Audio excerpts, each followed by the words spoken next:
Hello, Flat Earth researchers, debaters and debunkers. We should be live, and hopefully you can hear me. I'm using a new webcam with its own built-in microphone. So if anyone appears in chat, it would be good if you could let me know that the sound is okay. I haven't done a video for about at least a month, 40 days, YouTube was telling me. I've been moving house, so hence the different background in the corner of part of the living space.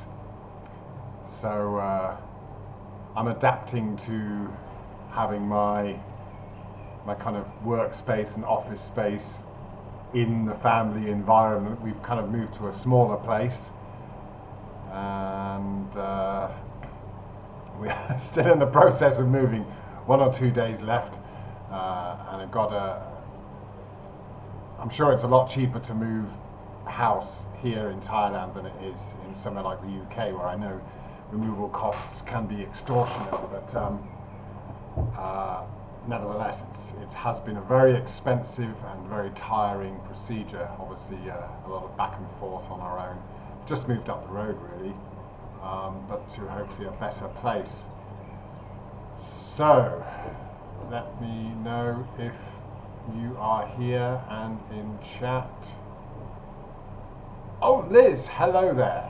All right, you are the first. Where are you now? Are you still in the States, or have you gone? Where have you flown to? Zombieland, definitely can hear you, mate. Okay, fantastic. Thank you for letting me know. That's great. Okay, welcome. So yeah, it's interesting. I was having a conversation with someone who shall remain nameless. They are an avid globe supporter, flat Earth hater, as it were, and we were having this back and forth. I mean, it's got to the point with this person where I just don't ever bring up the subject. I mean, I did years ago, when I was first very excited about the whole thing and thought it was something that I could share with this person, but this person is very much a heliocentrist, like full on, loves watching rocket launches and things like that. So this has been it's been quite educational, and some of the insights I get from speaking with this person, it's a relative, I'll say that much. So obviously we do have frequent contact, and so I don't broach the subject anymore because it winds this person up immensely. But they often have those digs and jibes, when and kind of, oh, well, you're a flat earther, you wouldn't understand, you don't do science and things like that. So there's me always trying to keep things cordial and above, just off topic, but that person will often kind of have a dig. Oh, Liz, you're in Scotland, going back to Spartanburg in September for Esoterica Festival. Oh, fantastic. Well, I've never heard of Spartanburg, and the Esoterica Festival sounds like a good thing to go to. So brilliant. Yeah, that's what I kind of miss. I mean, obviously it's summertime now. A friend in the UK has gone to some festivals. It's great to know those things are still going on, and there's pub life and things like that. Stuff I really miss, and things like Speaker's Corner and all that stuff. So obviously there's a lot of political stuff going on in the UK right now. Obviously Thailand's been embroiled in a bit of a conflict with Cambodia. I think it's died down. It's certainly not hitting the news as much as it was last week, but there has been a kind of, I suppose, a ceasefire. But so that went on for a week or so, not necessarily out of the blue, but the fact that it intensified and there were deaths on either side was quite worrying. But yeah, I mean, we're in Phuket, so you've got Thailand's bordered with Cambodia and Laos and what's the other country? It's not that I don't know my geography. Malaysia down south, and Burma. Yeah, so I've been to all those kind of surrounding countries at different times, usually for a visa run. Yeah, there's a kind of, there's this border aspect of that part of the region where there's because casinos are illegal in Thailand, or gambling is illegal basically. So, but there's this border area where there's casinos on the Cambodian side because everything's a lot more lax there. Yeah, there's who knows what I don't, because I wouldn't venture to know what it's really all about. Oh, your daughter misses Thailand, does she, Liz? Yeah, I'm sure she does. Yeah. Yeah, I would miss it too if I wasn't here, that's for sure. And I do kind of stop to, every day I kind of pause to remind myself that, thank you. I do kind of, I think that's important just in general, wherever you are, whatever your situation is, even if it's a crappy situation, to give thanks.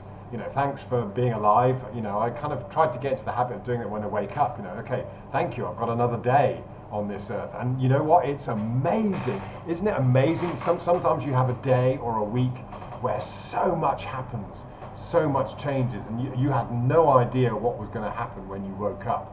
And then by the end of the day, you're like, whoa, that was, it's what the things happen.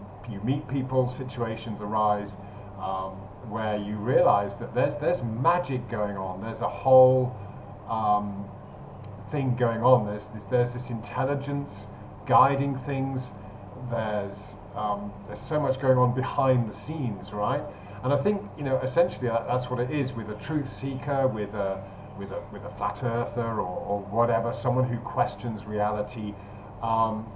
You try to look at life from an alternative perspective, or at least consider alternative perspectives than the kind of material, it's all an accident kind of situation that we are raised to believe in. When you think about, you just think about the body and the intelligence that is working in your body that we have no real control over. When you get a cut, your body kind of fixes itself, or some kind of whatever. Your body is constantly working in a very intelligent way, but we're not in charge of that. We're not thinking about it. We're not managing that. Some other intelligence is doing that, just as some other intelligence is kind of conducting your life. But then that doesn't mean that life is set in a certain path. I think we can definitely, we have a lot of free will in that respect, but often our free will is misdirected because we are distracted by desires and suffering, and so we get taken away from, or the direction that we should be going, that's more prosperous. But when you just kind of let go and you stop thinking about things, you, like right now we've completely run out of money after moving, and then I'm going to have to pay the rent and all sorts of stuff, and I've got to renew my visa, all these massive expenses coming up. But then, it's like 2 weeks ago, we didn't know where we were going to get the money to move, but then things moved so quickly and things happened all of a sudden that we've been kind of thinking about for a long time. But then within the space of a week, all these things lined up because, there was this unified intention. And it's just like, yeah, let's get this done. Let's put it out there, and so, yeah, things happen. So, when you, you don't necessarily worry too much or think too much about the consequences of just going with the flow and doing what needs to be done at the time, then you can kind of rest assured that the universe will work out how the universe works, or God works in ways that are very mysterious and we cannot comprehend. And I think you do have to have a bit of faith in that. I can see some messages coming in. Let me just go back to the chat there. All right, we've got a load of people coming in. Thank you very much. It's great. I meant to do something at the weekend, but just with the moving, it's been so tiring. And it's just, yeah. And I've also I've kind of taken the move as a chance to, say, okay, midnight, the internet goes off, it's quiet time, we stop distracting ourselves, and actually it's been nice to have some more family time. We're more closely knit as a family now, which is fantastic. So let's see. Okay, so Liz says that it's in Scotland. Oh, the festival, and going back to Spartanburg. Okay, I've read that bit. Okay, Zombieland. South Carolina, where oh right, so you'll be meeting up with Cami. That's fantastic. Send my regards and everything to her and everyone else that I expect you'll be meeting. That's great that you're traveling, and that's really nice. Dean HD, hello there. Hello, Left Kung Fu. All right, good to see you, my man. Zombieland. I tried watching Fight the Flat Earth debunking Matthew, the physics guy from Flat Earth Dave, with Angel Discussions. I couldn't watch in one sitting. It's amazing. The crap hefty. Yeah, I really don't bother watching that guy. And of course, what you find is it's always, you're dumb, you're stupid, you can't comprehend. And of course, they are insisting that you just accept their concept, and it is all about concepts. This is the thing. This is the whole kind of like the topic I wanted to go off on, and it won't be long because I've got to go and get my son soon. But basically, this idea of when you're talking to or debating or arguing with a globe Earth believer, it's all about they're basically saying this is a concept that you have to believe in, and you talk about reality, saying let's okay, and they think you don't know how science works. It's like, well, no. I want to follow the scientific method, but the heliocentrists have bastardized the scientific method. I'm sorry, someone's just started up with a strimmer. Let me just close the door.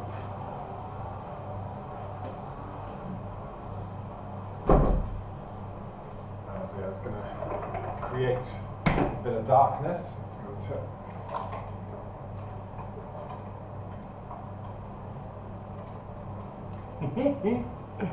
all right, we have to adapt to these situations. So some this is it. They are not open. They're not willing. The thing is, you try to explain to someone like this that, look, hey, I do not know how this Earth creates. Just like we don't know about the intelligence behind our body and its functions and its design. We don't know about what clearly designed this environment, this symbiotic relationship that everyone has. It's so complex, yet so fundamentally simple in many respects. But we cannot ever, assume that we would know better than the intelligence of the universe and the Earth and everything that is created on it. How could we?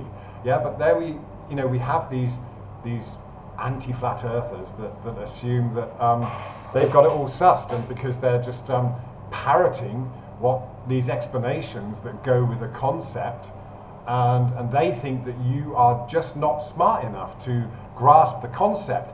They think they are smart because while you're demanding measurable, tangible proof of the belief in curvature, for example, the globe model predicts the curvature, and so let's have a physical measurement of it in reality. And one of the comments I got from this person I'm talking about, when I said that, he says, "You sound retarded." I'm like, well, what's retarded about demanding the actual science that you say you believe in? But they've got this assumption that science is cobbling together a bunch of explanations for a presupposed model. And so this person was basically berating me, saying that you have to be able to do mental gymnastics. You can't do the gymnastics to assume that we're on a spinning globe. And it's like, well, no, that's entirely the problem. Anyone can do the mental gymnastics in that. In fact, that's what we've been taught to do. We've been taught to imagine that horizons are proof of a globe, that the sunrise and sunsets is proof of a globe, that the stars prove a globe. Anything but an actual tangible measurement of curvature. So, we are, and we also had a kind of mini argument about, between ballistics and aircraft, because this person highlighted a video by Simon Dan, where Simon Dan saying, oh, you flat earthers don't understand the difference between ballistics and some missile having a ballistic path and powered flight, because we're saying, well, look, you globe Earth believers believe that we're on a spinning ball, so why don't aircraft, for example, take a shorter time to go against the alleged globe Earth's spin? And their excuse is that, well, a powered flight is not the same as like a bullet or a missile on a kind of fixed trajectory, in which they assume that the Earth spins beneath the bullet or the projectile, which it doesn't. And again, you've just got to do a little bit of research into rail guns, for example, or just snipers or whatever, and it's like, no one ever compensates for any assumed spin or curve or anything in ballistics or any kind of flight. And of course, then if you are a truth seeker, researcher, and you've started to question the heliocentric model, which is just a cosmological model that has to assume the globe. It's not that, again, you talk to the glober and you say, look, if you believe we're on a globe, what should have happened in the first place is someone observed curvature, and then they measured it, and then they hypothesized that, oh, the Earth must be a globe. How and why does that occur? And can I predict the curvature? Not can I predict when the sun will set or rise, because it's been doing the same thing for thousands or whatever years, or however long we've been tracking the stars and celestial movements. I mean, that's what's been modeled, and it's a very simple conclusion to reach, that, well, the globe Earth projection is simply it's a model of everything happening in the sky, celestial movements, that's been transferred to the terrain, where in fact the terrain is level, but it's topographical. Of course, it has mountains and valleys and what have you, that's what we see and experience and measure.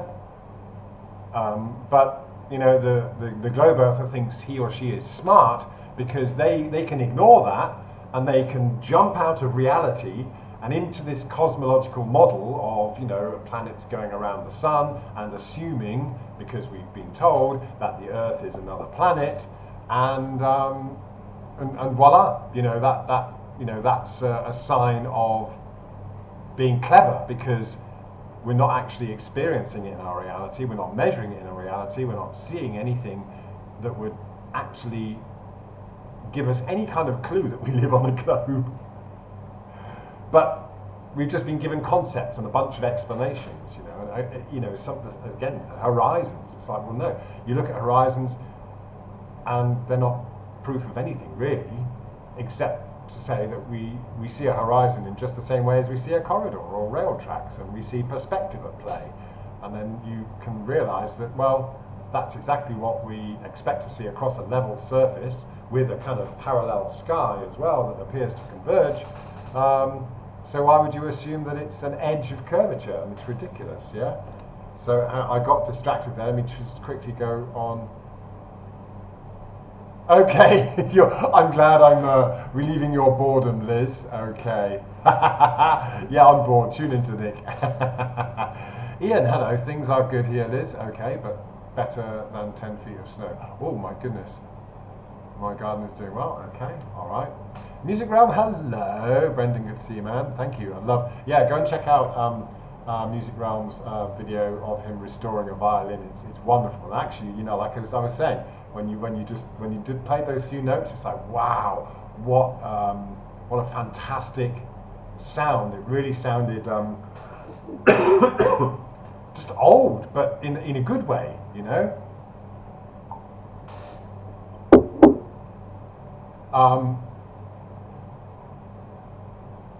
Tony Dixon, hi there. When Globe Earth believers bring up irrelevances such as lights in the sky, I always bring them back to how bodies of water behave in reality. You're always a master of... Oh, well, yeah, Isn't it true, Tony? Yeah.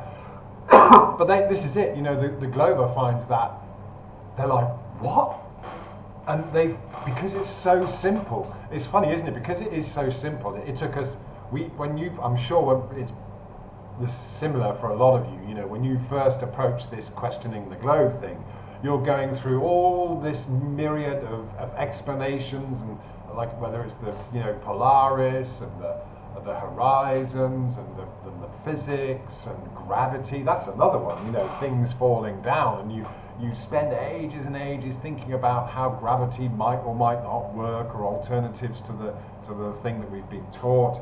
You can go off all down the lane on that. But when it comes to water, it's such a simple thing. Yeah, water flows down curves. And so, can any of these globers show the difference between a change or a drop in elevation compared to the assumed curvature that the globe Earth has? And they can't. And they mock you for just demanding these simple truths. But you have to get through all that, all those brambles of bollocks before you can arrive at some sense of clarity. So yeah, you're right, Tony. It really smacks them in the face when you talk about water, and they're just like, but it doesn't slap them into reality. It's still just kind of, it's so simple because it's beyond all of that confusing rhetoric that it's lost. The fundamental aspect of this is lost on them. They're still in their cosmological models. So when you do bring them back down to Earth, it's like they really cannot believe it. Yeah. Happy Joy, hello there. All right. Oh, Ian, you're talking about Canadian weather. Yeah. All right. So let's just carry on down the chat there. Just say hi. All right. Good. Okay. I think I've gotten to the bottom there. Great. Thank you for all coming in. So, yeah. I kind of, so that point about having to do the mental gymnastics was really, this person I was talking to or having this argument with, it was on WhatsApp or whatever, But this is what it came to. It's like, he's saying to me, oh, you won't you refuse to accept this concept, and you refuse to do the mental gymnastics, or his assumption was that you don't have the ability to do the mental gymnastics. We Globers are honest and smart because we can do this mental gymnastics, and we can, and again, it was one of the bones of contention was the ballistics argument, which again is like, well, okay, if you're making that claim that ballistics is different to powered flight, and that for some weird whatever reason you've concocted that you can't go against the spin in powered flight, but you could in ballistics, then, well, prove this claim. Prove those two claims. And of course, they are forgetting that before aircraft came along or were invented, we had Foucault's pendulum. When was that? Back in the 17 or 1800s? I can't remember. But there is Foucault claiming that you have a pendulum swinging back and forth, just swinging back and forth, but it appears to rotate because the Earth is said to be spinning underneath the pendulum. Yeah. And of course, if you just experiment with this a little bit, you know that actually you can make a pendulum follow a circular path. Pendulums do not just stay in this fixed back and forth movement. But the Foucault's pendulum is suspended, and it's free to do what it is, free to rotate. Actually, it's not fixed. It's not fixed like a pendulum on a grandfather clock or something like that. So it's just freely suspended above the Earth, and the claim is that the globe Earth is rotating underneath the pendulum. So there was this fundamental so-called proof, but of course it's just an indirect presupposition, conceptual argument for the Earth. It's not a direct measurement of the Earth being a globe. It's just an assumption based on the kind of assumed physics of pendulums. And so there's that. That was one of the first so-called proofs that the globe is spinning.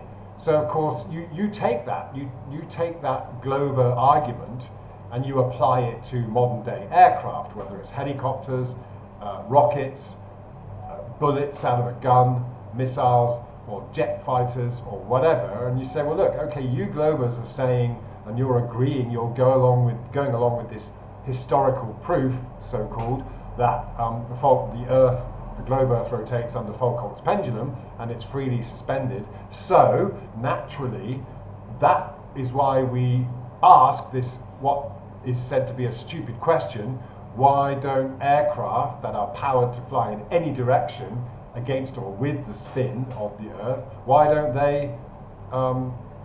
Why doesn't the flight time make any difference depending on which direction you're going? Or if you're going, for example, you're going north to south, while the globe Earth is supposed to be spinning east to west or west to east, whatever, then there should be this kind of sliding going on as you're following this single direct path north or south in an aircraft, while the Earth should be spinning beneath you.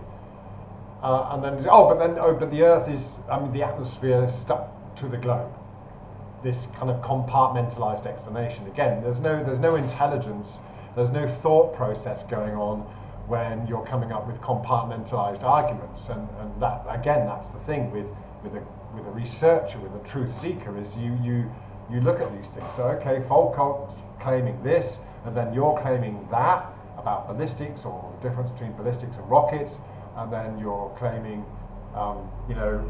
Coriolis effect, and then you're claiming that the atmosphere sticks to the Earth. Well, no, you just look around, you can look outside now, there's wind blowing trees and things in all different directions, and you might go against the wind. So yes, an aircraft going against the wind might have a ground speed of 0 and a speed of whatever, something a lot higher as it's trying to go against the wind.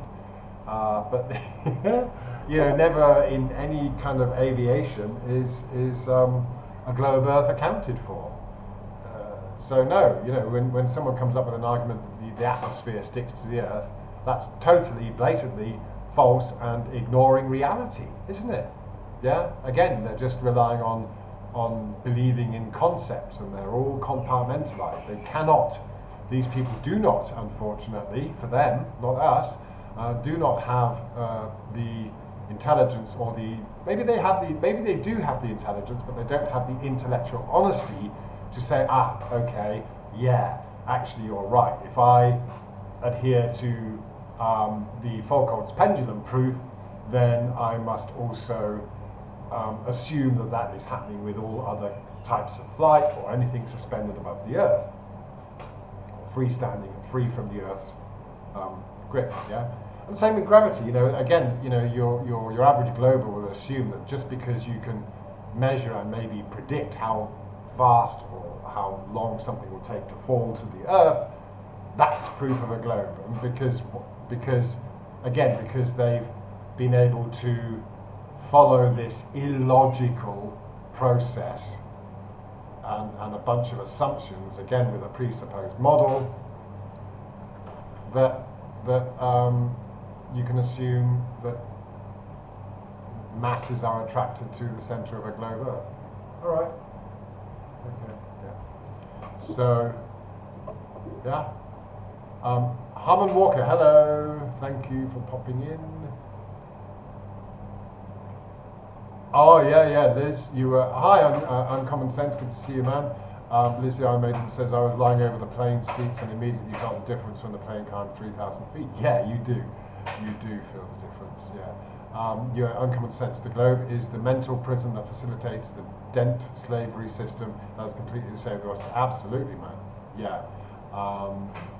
Another comment from you. I'm going back through the comments. Uncommon Sense. Ballistics is no different than powered flight. Yes, exactly. It just appears different enough on the surface to enable globalists to do what they do, which, sorry, I've got to just, which is use rhetoric to convince you to disbelieve your lie. Nicely said, mate. All logical observations. The Foucault's pendulum is nothing more than a parlor trick to fool the gullible masses into believing we live on a spinning globe, fantasy hurtling at 66,600 miles per hour through space. Yeah, absolutely, well said, man. Yeah, and this is it. Yeah, it is a parlor trick, and this is, I think, obviously, the person I was having this kind of argument with, they are offended when you point out that you've believed a lie. I mean, you don't want to say it. It's not accusatory, but of course they take it personally. And it's like, you also try and say, hey, look, take the ego out of the equation. This isn't a direct attack on you or your intelligence or anything like that. But, I think a lot of the time they just don't realize, they don't, that, we can see, because we've become conscious and aware, because you've tried to observe your own thought patterns and those of others, but I think sometimes they don't honestly know or understand that they are displaying that cult mentality or behavior, because they haven't examined it. Yeah. And so this is the thing: if you're on a truth-seeking journey, you've done that, haven't you? You reflect on your own actions and thoughts and beliefs, and it's like, well, why did I believe that, this and the other? Yeah. So yeah, I agree with you. It's such a weird thing to come up with the ballistics and the flight. Again, typical Simon Dan, with no explanation, no measurement, no actual proof, just this these compartmentalized explanations, which they just assume to be, matter of fact. Yeah, and that's all it is. It's always just an argument about this for this concept. Yeah.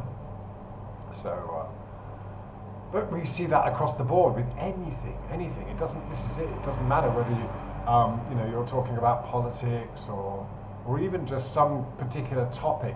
When you see an argument between two people where one person has assumed a position based on, maybe it could be just kind of some official consensus or narrative, and then you've got another person who's got maybe more of a personal experience, or they've studied it, or they've looked into it, they've opened their mind and their heart a little bit to other possibilities, and they are happy to explore ideas, and you'll see, it's funny, you can see this happening with debates or arguments on TV, for example. You might have 2 or 3 people arguing a point. You'll have one that's just, gets offended and can't believe that anyone would think any differently. You've got someone else who's thought about it, investigated it, can highlight some facts and figures, and they've come to this realization that, well, what we're told might not necessarily be true,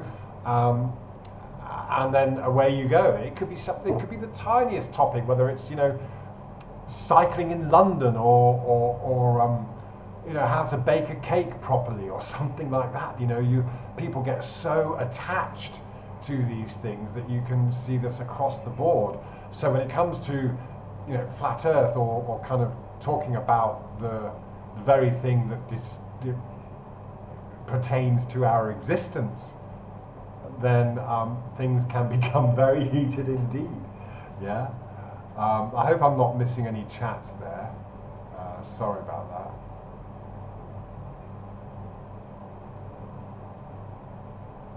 Yeah. So yeah, actually, it's great. It's really good for what I am. Let me just see if I can bring this up, because I am working on writing a book. There it is, which is titled "Inside the Mind of a Flat Earther."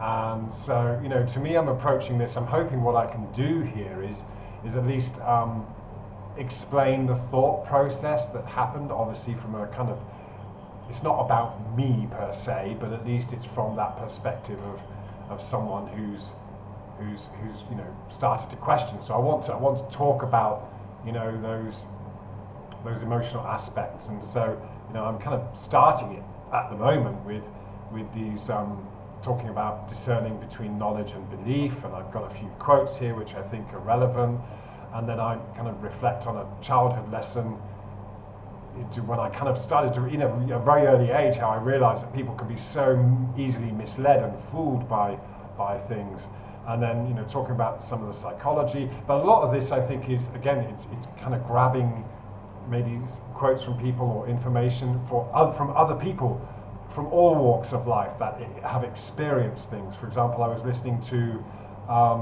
this former FBI spy catcher called Joe Navarro. He was on, I can't remember the name of the podcast, but he spent 25 years studying human psychology, and he has this wonderful quote where he says, "Humans don't seek perfection, they seek psychological comfort." I thought, wow, that's so relevant, to what we're talking about. And then I'm going on to kind of talking about questioning the globe belief, and how even I felt naughty. I felt like a kid that had been sent to the headmaster's office when you start questioning it. And then we go into talking about unconscious bias. This may well change, but basically I'm just kind of throwing all these different things together at the moment, talking about religion, and kind of what I've experienced here in a Buddhist culture as well, and how that has helped me kind of just, how you really not trying to foster a belief, you're trying to detach from beliefs, and so on. And so there's a lot. I mean, under all these headings, about pursuing wisdom and knowledge, about covering some of the misconceptions about flat earthers, things like this assumption that we want to go back to the Stone Age because we ignore science, or we assume that everybody's in on it, or flat earthers don't understand physics. So then I'm kind of going through Newton's laws of motion and saying, well, yeah, it's there, we know, we understand, but that doesn't prove you live on a globe. The fixation with models. This thing we're talking about with the Foucault's pendulum and Earth spinning beneath your feet.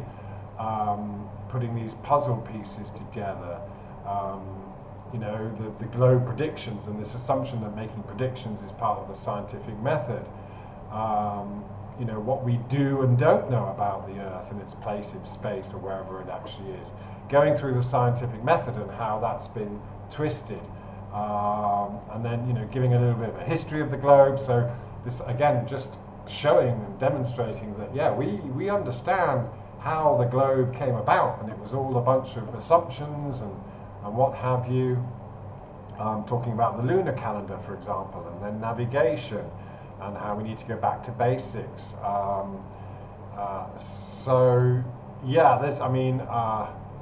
There's just a lot, but it's not necessarily blinding you with facts and things like that. Let me just go back to this. It's more about again, hopefully to give that insight into the thought process, and also that becoming aware of the thought process, becoming aware of the biases that we hold, and then backing that up with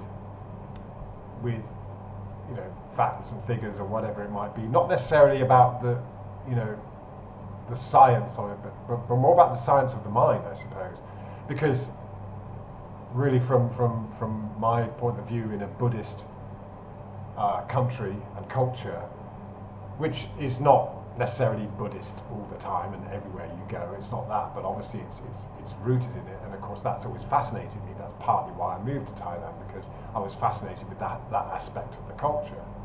And Buddhism really is just a science of the mind. It's not telling you to believe in a god. It's not even telling you to revere Buddha or anything like that, although that's what's done.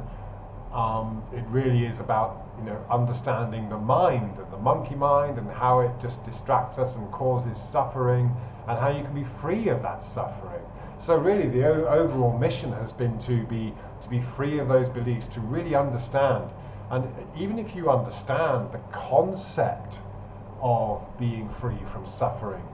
That doesn't mean that you can quickly become free of suffering just because you meditate or just because you understand some of these brilliant Buddhist principles. So there are moments and times when it becomes clear, but it doesn't necessarily mean that that's it. It's a done deal. You know, everything's been solved.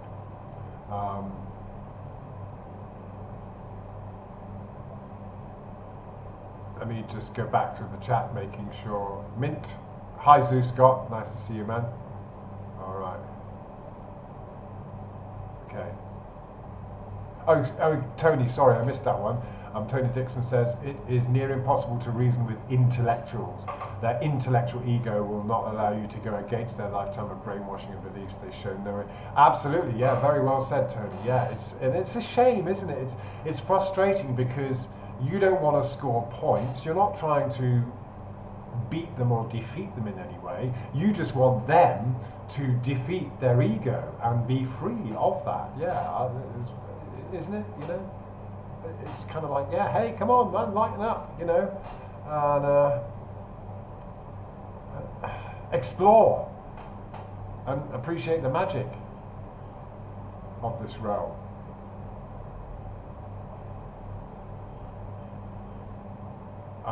Just quickly going through the chat to see what's going on there. Zeus got spy with your ears and listen with your eyes. Wait your eyes. Yeah, I can't do it with the Scottish accent.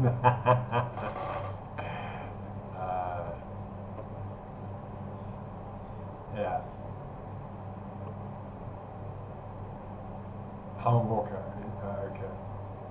Oh, happy to. Okay, you're conversing between yourselves. Okay, uncommon sense, psychological comfort. Yes, that seems to be what people prefer. They don't like, we don't, can't know.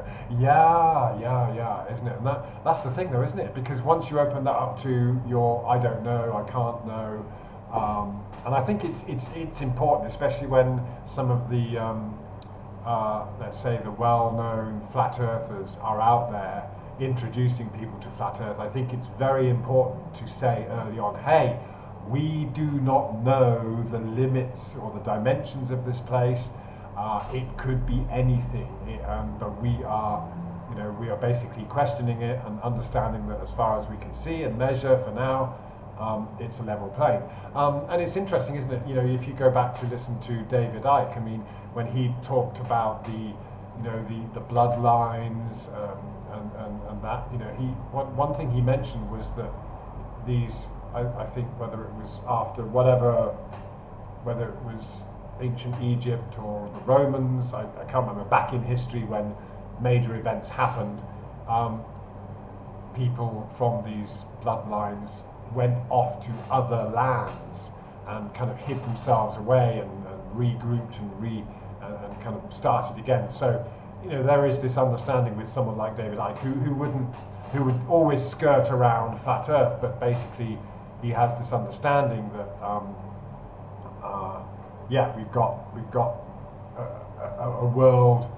We live in a world that is largely controlled by other entities, and they have a vested interest in distracting us and you know, keeping us enclosed in some kind of conceptual space and a physical space as well. And so there is. But that, you know, there's a lot going on, and I think, yeah, being aware of that and being aware of that is kind of good, but it can get you into this depressive state that you know, we're all doomed. It's 1984. AI is taking over. We're not, you know, blah blah blah. But actually, really, you know, the magic of this realm and the God that is, or whatever intelligence is running this place, is so immensely powerful, and again works in such mysterious ways that we cannot ever really truly understand it. And truly, I think we are more empowered. You are more empowered when you let go than if you're there trying to control it. And even if you can manipulate people, minds, the environment, and you can attain or achieve immense wealth and control and power over a huge number of people, you are still going to be suffering. You are never going to win, you're never going to hold on to that position, and you're never going to achieve anything really fulfilling. Because, and you can take anyone, you look at anyone that's a driving force, the world's wealthiest people who are bringing massive changes to the world. Ultimately, what's driving those people? It's usually a desire or a passion to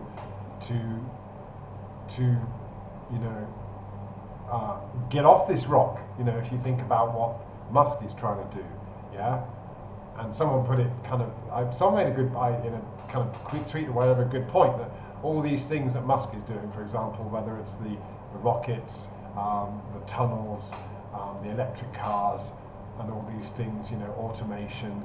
These are all, if you think about it, it's like, yeah, that might all be part of a grand plan to get to Mars and transform Mars and turn it into a place that is, without needing humans to do it, and eventually set things up so humans can eventually go there. But that's just, it's literally a pie in the sky idea. I mean, the whole thing is based on this assumption that Mars is a rock in space that we could get to. But that is delusional. And so, but there's obviously a desire it's not a desire to fix the problems, it's a desire to escape reality and do all this stuff around. When you think, and often when you're talking or conversing with people like this, the last thing they want to do is accept and be present in the here and now. I think that, again, is probably the most important thing that we can do. And that's, for me, that's what Buddhism has taught me. And all these other Buddhist gurus, they're not telling you how it all works and this, that, and the other. Just all you got to do is have presence in the here and now. And when you really have that presence, then you can you go forward in a way that is magical, yeah. Because if you are, there's nothing wrong with having some kind of drive to achieve something, and there's probably reasons why certain people do certain things, but it's not usually for the reasons we think. There's something else going on, and we just, but a lot of the time it's escapism. There's this, especially when it comes to science fiction. If someone's is obsessed with time travel, or wanting to have that kind of Star Trek physics where we can what do they call it, teleport, or beam someone up or down from one place to another. That's just fantastical thinking. That's just escapism, because it's just like, how can I want to get away from the here and now. But the more we deal with the here and now, the more we deal with our past, with our emotions, with our identity, with our suffering, all these things, the more open we become. And in a funny way, that's how you allow the universe to lead you in the direction that you're supposed to go in. And if you're, if you want to surrender to God or Jesus and be guided by that's cool. I mean, I've contemplated that, and I've spoken to people that have really changed their lives around because they've, gone from maybe being an alcoholic to someone that's become prosperous and a family man, because one day they just, said, okay, I accept Jesus and please guide me. It's that surrender. I honestly don't know whether, you have to add a label or envisage a particular person as a savior, but it is that surrendering to the universe's way. Yeah. So, oh wow, so got some comments coming in here. Let me just go back here. All right, quite a few there. Wow. Okay. Oh, got to go right back. Just a second. Try and scroll down there slowly. Harmon Walker is saying to Happy Joy Joy, that makes sense. I was in the US Air Force in England for 5 years, and the Scottish were the nicest people. I just could not understand what they were saying. Zoo Scott pulled their own socks up, yeah. Happy Joy Joy says, Scotty is a top bloke, as are all the people in Nick's chat. And Nick, oh, thank you, Happy Joy Joy, but you're all legends. We're all in this together, right? And it's just nice to share the experience, and every one of you has got something unique to add. And again, you know, a lot of the inspiration I get for the writing is because someone points something out, someone says something, someone's arrived at a conclusion, someone's examined this and that, and they put things together, and they've succinctly, like Tony does it great, you know, Tony's often succinctly describing things, you know, and it's like, yeah, that's so, I'm going to use that. So, yeah, it's all about just, yeah, sharing the experience, isn't it? And that, you know, that in some ways is okay. It kind of offers a bit of a level of comfort, only because you know that you're not alone, yeah, in your thinking. But yeah, thank you for that, Happy Joy Joy. Zombieland. If a globlin can't concede the facts that we don't move and no curve, even if they want to hold on to other aspects somewhat to show they haven't given their senses to it. Yeah, this is it, Zombieland, you're right. I mean, even when they're faced with the most glaring contradiction and cognitive dissonance, this is it. They will not compromise, and this is it. You just, that's how it starts, isn't it? It's like, okay, you look at this and you look at that, and it's like, well, something isn't right. These two things don't correlate. They don't match up. They don't fit together as the jigsaw pieces they are assumed to be for the heliocentric model. So something's wrong there. What's happened? Let's investigate this, and that's how it starts, isn't it, Zombieland? And yeah, you realise you are in a bloody zombie land. It's funny actually, talking to my son on the way home from school the other day, which reminded me I have to go and get him soon, but we got time. Oh no, I'm going to have to round this off in 5-10 minutes. But he was saying, okay, you know, he said, I see what you're doing with the flat earth. It's just like, yeah, I mean, people argue about flat earth, globe earth, but you're just there saying, well, look, we don't know, and but we basically he was in agreement, not from me pushing him or anything like that. I've just always said to my kids, you make up your own mind. Here's what some people believe. Here's what other people believe. You know, I was teaching some geography to one of my sons the other day. I'm homeschooling him, that particular son. I'm looking at the maps and I'm explaining longitude, latitude, and we're talking about various countries and populations and things like that. I sent him some questions to look up these things in an atlas. But it's just, yeah, it's one of those chances to just explain that, hey, this is how the Earth is projected, but these are the limits of our knowledge. This is where everything happens, but that's not necessarily the true shape of the Earth, and I'm not going to tell you either way. You can make up your own mind, and surely that's how we should be raising our kids, isn't it? We should have been taught in school to work it out for yourself rather than just parrot so-called experts and authorities. Yeah. Local observations says 0 miles per hour stationary flat Earth reality versus hurtling 66,000. Yeah. It's like, yeah, it is how it presents itself to us. Yeah. Zombieland, or turbulence trolls, they'll gaslight the sky is green. Weak Jedi mind tricks don't work on me. Yeah, oh, yeah, here comes Santa. Tony Dixon, Ike is a gatekeeper. Well, yeah, you know, but it's like all of them. I mean, are they a gate? In what respect is someone a gatekeeper? Like, you know, he faced immense ridicule and things like that for following his path, and yeah, maybe he was influenced or told to go in a certain direction, who knows.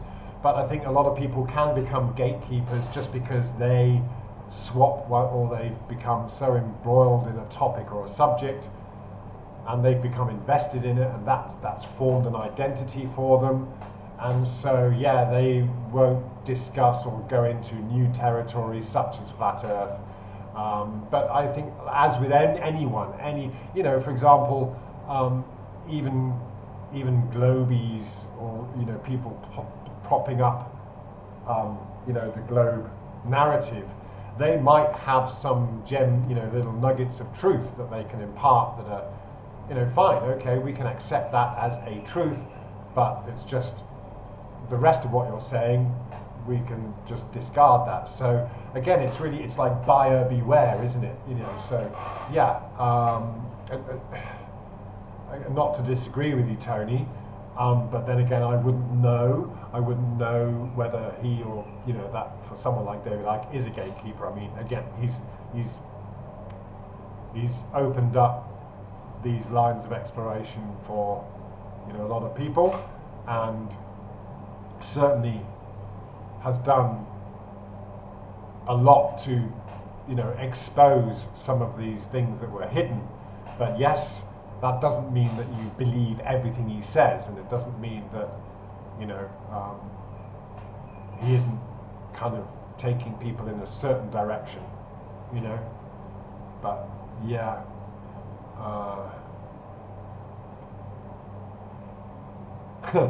Zeus got, love is like a flower, you've got to let it grow. Yeah, nice. Yeah, nicely said. Zombieland, they live, do a grand job of keeping the heart in deep slumber. Always remember though, not everyone is meant to awaken in this realm. Well, that's kind of true. Yeah, there are kind of, these, that they are just going to be their zombies. Oh, is Squirrel Sniper in? Alright, okay. Logical observations. The solar system is a fraudulent hoax, as the sun isn't 93 million miles away. Nope. The stars aren't light years away. Yeah, again, it just comes down to that. You just got to kind of get out of that mode and accept that they could be local lights, and that's how they certainly appear to us. And that's how they get cut off. It's not because of any Earth curve. Yeah. Oh, the keyboard. What's that? Someone said something about the keyboard. Sound is not ideal. Very quiet. Really? Well, it's going up onto the red on mine. Yeah. Oh gosh, I'm missing out so many chats here. I'm sorry. Oh, yeah. I'm going to have to quickly go through these and then... Oh, the keyboard. Yeah, it is actually old. It doesn't really work. Again, we're in the process of moving. It's actually one of my daughters, but it's you turn it on and it packs up after a few minutes. It's an old Yamaha. It's been around for years, but we've got others. So or she has anyway. I'm not really a keyboardist. She is though.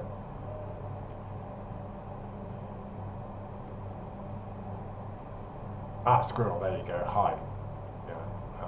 Okay, sorry. Quickly go through these. Zombieland says to logical observations. Yep, and the Jesus situation, April 3rd, and the 93 day of the year, which is Jesus Crucifix Day. Crucifix equals 93. God's Son equals. Oh, okay. So yeah, I wasn't aware of the numerology aspect of that there. Yeah. So Scott, your ma would start a fight in an empty house. Zombieland. Crucifix happens between the hours of 9 a.m. and 3 p.m. 93. Also a Crowley and 93 Thelema practice and Saturn worship. Interesting. The Gematria Saturn. Okay. Oh, you're talking about the 93 million miles. Okay, interesting. I wasn't aware of that, Zombieland. Thanks for highlighting that. Saturn is the only wandering star in Gematria numerology that equates to 93. Oh, okay. Interesting stuff. This is it, yeah, I mean, everyone's gone their own little route and found these amazing things out that we can, contemplate and take on board as well. So, yeah. Luke, hello, Luke. All right. You're the one telling me the sound is not ideal. Well, so okay. I can't do anything more about that right now. And Zombieland says, lastly, to bring it full circle, Christ equals 43, April 3rd, and the 93rd day of the year. Okay. Andrew, hello there. Globes and flat stationary earthers are. Oh God, there you go. So yeah, I'm not even going to entertain your rhetoric, mate. It's a shame that you have become closed-minded now based on the same kind of indirect measurements or observations that the Globies have perpetuated their so-called model with. Yeah, so, you know, there's no detectable... I can't be bothered, because it's like, I don't want to argue about that, because no one's in a position to argue it, because no one's got direct measurements. All anyone's got is indirect measurements and conceptual assumptions based on that. It's like I said, you know, this realm, this world, this earth is intelligently designed, and whatever gravity is, hey, maybe things are attracted to the earth, but that doesn't make it a globe. I don't know. But we do know that we can manipulate variables such as the density of the medium, and we can get things to rise and fall. But yes, there's still an up and down direction in that respect. What really causes that? No idea. Wouldn't pretend to assume to be any wiser or smarter or intelligent than the intelligence that has created this planet or this earth, this plane, everything on it, and us included. Yeah? So just, you know, this is it.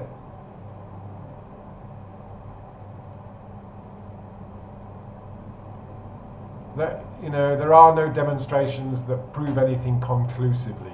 All they do is allow us to consider various possibilities. Yeah.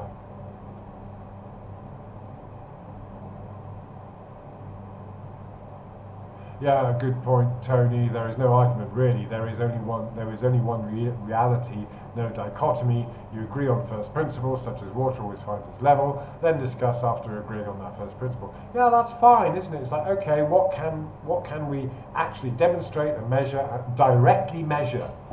And yeah, let's you know, let's talk about this and that. That's fine. Let's philosophize. That's absolutely fine. Yeah, but you know.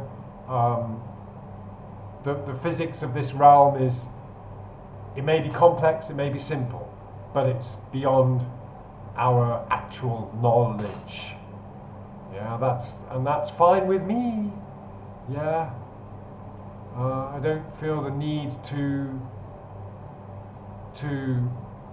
be, you know, to be of a fixed belief, or to demand that people believe it's this way or that way. Yeah. It's like, okay, here's what we can or cannot ascertain. The rest is open to, yes, it is open to interpretation, and that's fine. So you can go along with this concept or that concept. You can tie things together, but ultimately, if you can't make a direct measurement or you can't prove anything, then it just, you know, leave it at that. Yeah. I mean, you know, it's like becoming obsessed with gravity, and you know, you just as the Globie will say, oh, well, I can drop this rock, that proves gravity in the globe. Well, okay, if that's the limit of your thinking, even if you think you've thought beyond it, it's just conceptual. Yeah? And that's it. Yeah? Everyone's arguing about concepts. If you... we don't need to be doing that. Listen, so it's 5 o'clock my time. I'm going to go and get my son from school. And really appreciate you showing up. So yeah, sorry I've been away for a while. But I said it's been moving. And now, you know, obviously, and also kind of trying to grab work. I've been working on lots of different things recently.